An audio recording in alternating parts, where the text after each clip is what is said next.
Hey everyone, Ryan here, MandRproductions, and in this video, we've got an update on the much-hyped LEGO Star Wars Jedi Bob Starfighter, plus pictures of two more new summer LEGO Star Wars sets. So we'll take a look at those after we talk about Jedi Bob Starfighter, and after you hit like on this video. So let's start with Jedi Bob Starfighter. It is officially confirmed to exist. Now, how is this so? There's no official announcement from LEGO. Well, they kinda accidentally did announce it. So they did put the Dark Falcon and the TIE Fighter and X-Wing sets from Rebuild the Galaxy up for pre-order on lego.com. If you do want to pre-order those, I'll have my affiliate link in the description below.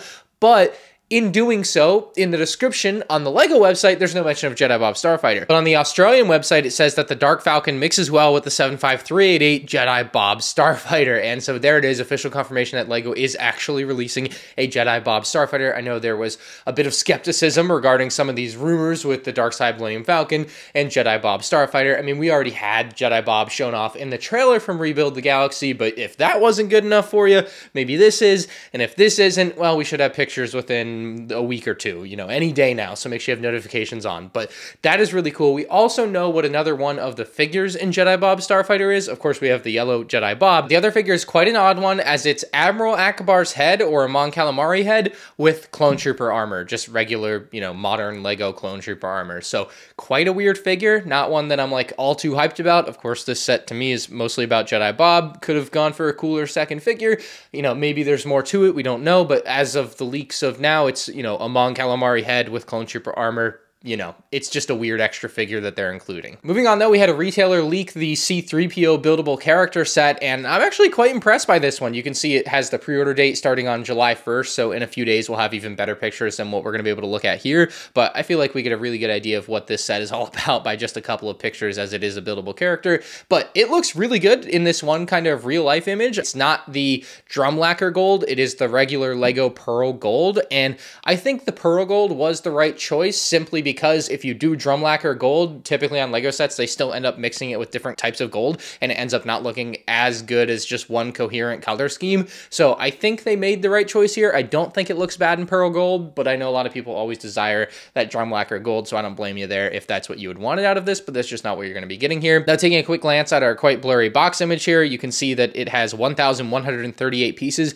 and I've seen a couple different prices thrown around for this set at either 140 or 150 US dollars.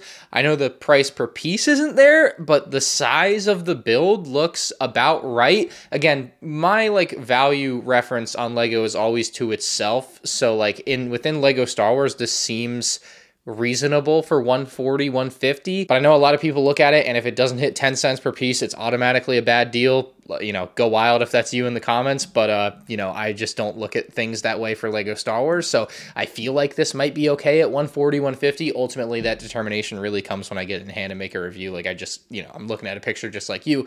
Now, we do have one really good picture of this thing that's much more higher quality that we can kind of zoom into here, and we'll start at the top, the head. You know, we have the mouth. The eyes don't look creepy like Chewbacca. That's nice. I think they did a great job with the eyes. So for his mouthpiece there, we have a print, but in his hand, there's a sticker detail. So as we'll see going through, it's going to be a mix of prints and stickers. Anyway, though, we do have a couple more prints on his torso. Those in particular obviously look very nice. As we get into his stomach area with a lot of those exposed wires, though, we go right back to stickers. And you know, honestly, at first I was going to say, I bet they only put stickers on the black pieces because they are like curved, but the piece on his torso isn't a flat piece, and they printed that just fine. So it's totally just a cost reduction move. That's just what it is here, very frankly. Down to his legs, though, they look very good. We've got the one silver leg, the one golden leg, and then we've got a very small stand that he's standing on with some sand from Tatooine. So that looks nice. We then have a 25 years of LEGO Star Wars brick for, I don't know, the umpteenth time in a LEGO Star Wars set this year. Look, it's a cool brick, but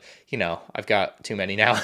We also have the C-3PO display plaque. It's going to be printed just like Chewbacca was, just like R2-D2 was, and it looks nice. I think the most surprising thing about this set to me, though, is that they ended up including the same great top-of-the-line C-3PO minifigure that they had in the UCS Luke's Landspeeder a couple of years ago. And to my knowledge, they made no claim of exclusivity for that C-3PO, so zero issue here with the figure's inclusion.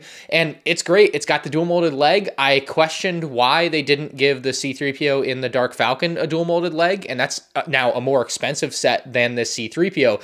you know, make it make sense Lego, right? Just cost-cutting measures wherever they can, I guess. But in this case, we get a really nice C-3PO minifigure, which is great. I just wish that also applied to the Dark Falcon's Dark Side or Evil Bounty Hunter C-3PO or whatever it is. So yeah, great C-3PO minifigure in this set. The last thing I want to show you is Darth Jura Bricks over on Instagram did a size comparison between the Chewbacca, the C-3PO, and the R2-D2, and assuming his measurements are correct, the C-3PO is very tall compared to the R2-D2. It's about in scale with that R2-D2, which is great. I assume these three characters were all made to be in scale with one another, but I don't have like the knowledge of like how exactly tall Chewbacca is versus C-3PO versus R2-D2, and Google's broken right now, so I can't even search it. And I think this should be the final nail in the coffin for anyone out there to never buy this set. It's not that it's a bad R2-D2, but it's $240, and for essentially the same price, you can get the C-3PO and the R2-D2, and I think the smaller R2-D2 looks better than this R2-D2, and you're getting two sets instead of one, and it's just a better display. It'll fit nicer on your display. So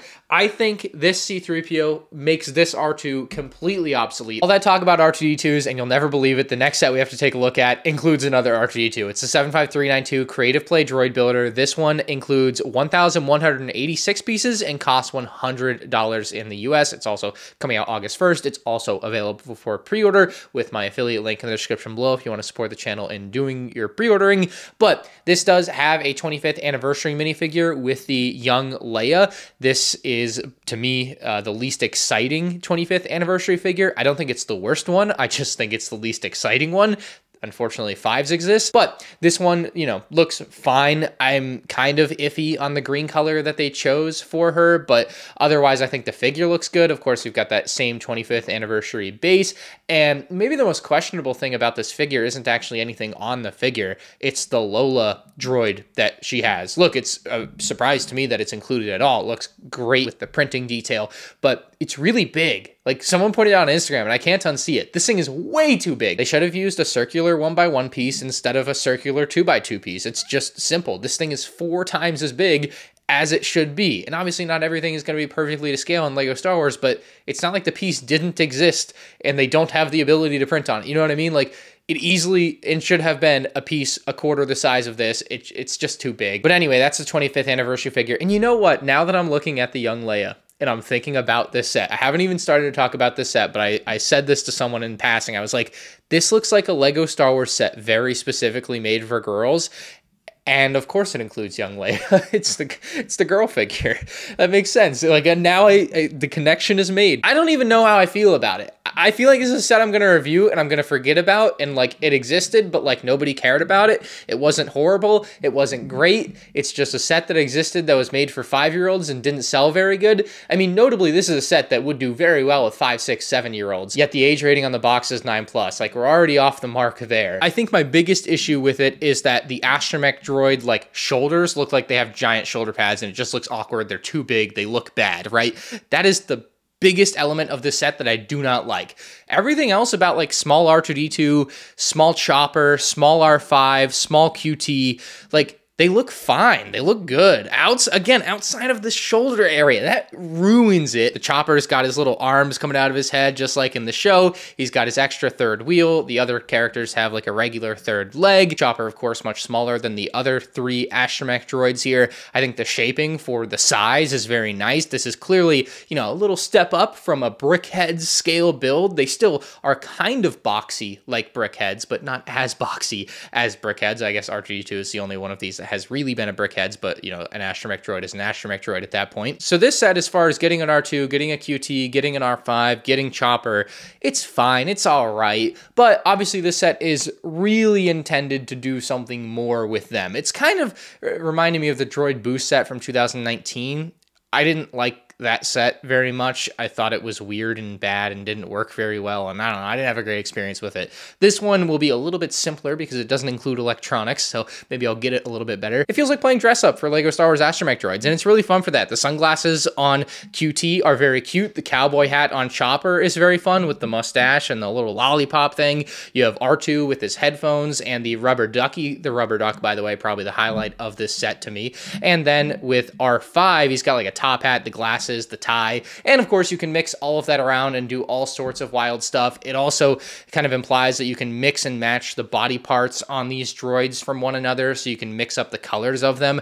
Personally, I don't, plan on doing that, but, I'm sure some kids will get some enjoyment out of that somewhere. But again, this at $100, I don't think the price is unfair given what you're getting. To me, though, as someone who's followed LEGO Star Wars very closely for a long time, this is a very fun and uniquely creative set. Like, it is very far off the beaten path in one direction that they usually don't go. And there's nothing wrong with trying that, but I've seen them try a lot of things. And usually when they try weird things, it doesn't really work, and it ends up on clearance. They just don't sell very good, and they never come back to it. This set also has a slight advantage in that it has a 25th anniversary figure that some people may buy this set that would not have bought this set otherwise because they really want to get that young Leia. That's definitely going to be an added value proposition there that's going to get some people in the door that certainly would not have been in the door otherwise. But, you're a minifig collector, and you got to get that 7th 25th anniversary minifigure in young Leia. You're buying the set, right? Like, that's just going to be some people. One last thing. I think a lot of people want a much larger Lego chopper build. I got this one from Republic Bricks. It's basically the equivalent of a $240 Lego set. And having seen the $100 R2-D2 though, I hope they go a bit smaller when they do eventually make a chopper like this. So I'm hoping this is just a stepping stone towards that, not that Lego considers this chopper a fill for the chopper fans out there, because I know there's a lot of people out there that want this type of set exactly. And I don't think they do. Obviously, you can see R2-D2 has 2 other models out at the same exact time. So, never say never with a bigger chopper. Maybe whenever they come out with that Ahsoka, Mandalorian, Thrawn movie, whatever it's going to be, that's when that set will make sense and come out. But anyway, I just wanted to add that on to this because I feel like it's something that people want to know about, or maybe what I think about it. I think they'll eventually make a bigger chopper. I just don't know when, but I don't think this means they won't, if that makes sense. It's just been a hot minute since I felt like I got to sit down and talk about whatever the heck I want to talk about with new Lego Star Wars stuff, and I really enjoyed the last, I don't know, however 35 minutes I've been recording for, and obviously the video will be edited down to much less, but man, I miss this. All right, if you guys enjoyed, hit the like button. If you have opinions on the sets, hit the comments section. Make sure you subscribe and notifications on so you don't miss whenever Jedi Bob Starfighter gets leaked or pictures get revealed and I give my reaction. I probably won't cry like I did with the Fileverse Battle Pack, though. It's probably not going to happen. Things have changed. Oh, and if you wanted to pre-order any of these sets, don't forget, link in the description below.